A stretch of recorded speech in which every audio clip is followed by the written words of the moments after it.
Ashama harka kam jirtu dhaggeeffattoota fi kabajamtoota chaanala Firuu Caaloo YouTube amma oduu qabannee dhiyaanneerra akka carraa ta'e stuudiyoo as kanatti argamu stuudiyoo Maasa Qamadiirra kunoo kutaa bulchiinsa Boojii Birmajii Buttaa Birmajii Bacaqii ምናምን akkasuma bakka sanarraati isiniif darbudha namoota garaa namoota bebbeekamoo namoota gurguddoo namoota bibbilchaatoo qamadiidhaan guddatan qamadiidhaan bishaatan as kanatti isiniif affeereen jira mee hiriyoota koo wajjin waa ta'e mee haala misooma by the way ani ministeera albuudaaf enerjiiti lakki ministeera qonnaati ani kanaaf iyyuu borciin qabu malee ministeera amma oduu otoo ittiin ce'in dura interview ijoollota hiriyoota fi maatiiwwan qonnaan bultoota magaalaa kanatti ganda kanatti argaman isaaniin yaada tokko harkaa fuuna kallattumaan gara isaaniitti isin dabarsina hayaataan dhaggeeffadhaa. Dhuguma carraa kana argachuu kiyyaa fi naaf galatoomaa jedha. Bulchaan qonnaan bulaa ganda kanaa akka jedhanitti waa baay'een hin jiru. Sanyiin hin jiru.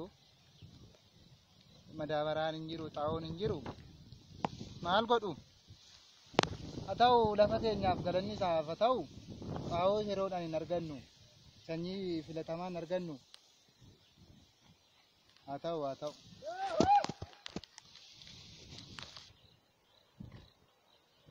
Dhuguma dubbachuuf isaan jedhan abbaa koodha. Dhuguma dubbachuuf ministeera keenya bira hanqina guddaatu jira. Madaabaraa yeroodhaan nuun fidan. Qoricha aramaa yeroodhaan nuun fidan. Homaa tokko gaafannee seeraan hin argan. Homaa tokko akkuma argaa jirtan kunoo ganamaa galgala sirra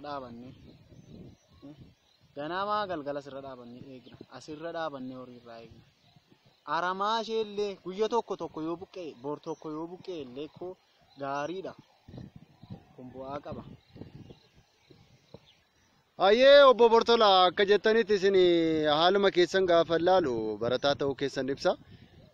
Mee edda mootummaan ministeerri keessan dhiyeessii garaa ergisiniin dhiyeessu ta'e magariisa garaagaraas keessa jiran kana argitanii midhaanillee akkanitti biqilee jiru akka shaggaa biqilee jira.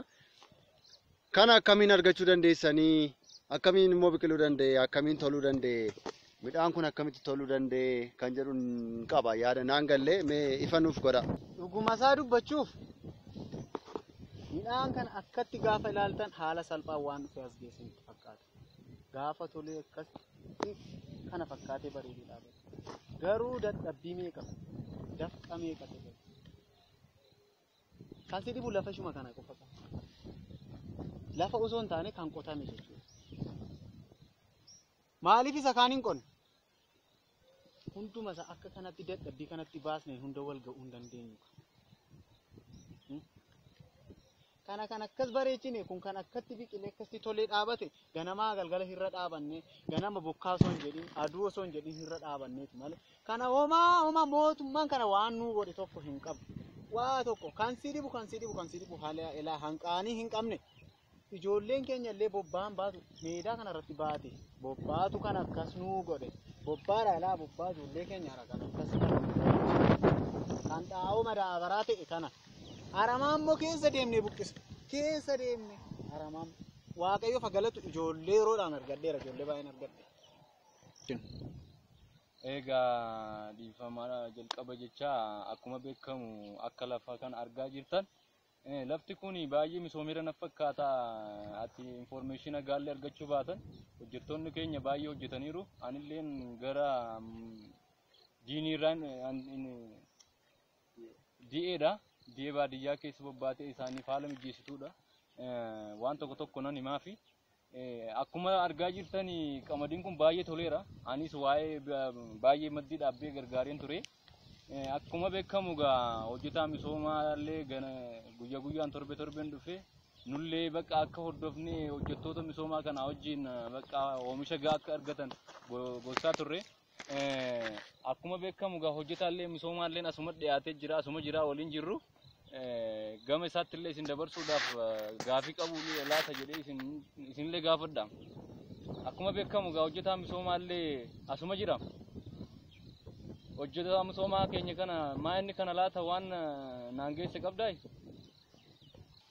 Ennaa kana fakkaataa ministeera keenya waan kana caalaa waan natti himte qabdu.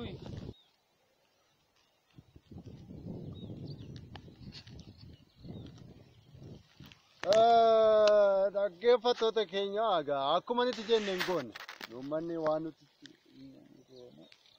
nuti jenne hin goone ishee kana dhaban fakkaata.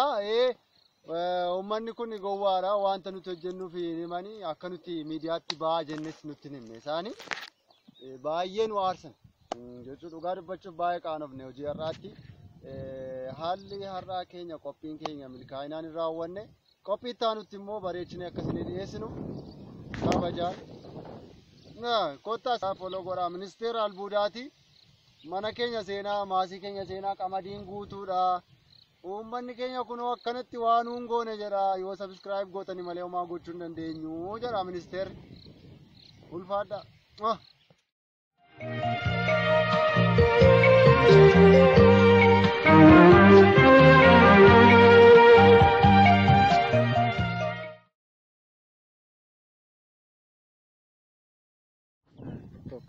Ashama kam jirtu jaalatamtootaa fi qabeelota dhaggeeffattoota keenya. Jaalatamtootaa fi qabeelota keenya kun ganda horii maasaa qamadii irraa isiniif darbudha. Ani ministeera jallisiif qonnaati. Jechuun akkasuma jallisii aan albuudaas aan qamadiisi. Bakka qabu.